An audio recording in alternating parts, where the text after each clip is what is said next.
How do you pronounce Nahuatl? Have you ever wondered how to pronounce Nahuatl? This indigenous language has a rich history and is deeply tied to the cultures of Latin America, especially the Aztecs. Understanding its pronunciation can open doors to appreciating Nahuatl poetry and literature. First, let's talk about the vowels in Nahuatl. There are for short vowels, a e, I, and o. The a sounds like ah, the e is pronounced like the I sounds like e, and the o can be either o or u. Each vowel can also be elongated with a macron, which means you hold the sound longer. Now let's move on to the consonants. Some of them are similar to those in Spanish and English, but there are a few unique sounds.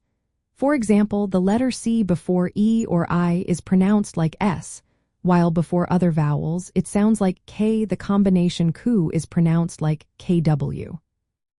The letter H is interesting because it sounds like W when you see LL. It sounds like a long L. The TL combination is pronounced as a single sound, similar to the TL in the word battle. The TZ sounds like the TZ in pretzel, while X is pronounced like SH in shell. Lastly, the letter Z is a soft C, sitting between the sounds of zap and sight. Stress in Nahuatl words usually falls on the second-to-last vowel, unless there are final consonants.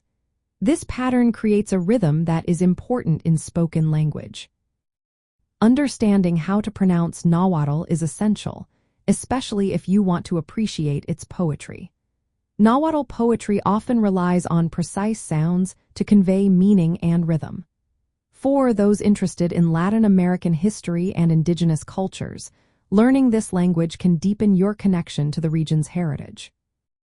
Nahuatl is a significant part of Latin culture, reflecting the historical interactions between indigenous peoples and Spanish colonizers. While it shares some phonetic traits with Spanish, it also has distinct sounds that make it unique. By learning how to pronounce Nahuatl correctly, you can engage more fully with its literature and the stories it tells.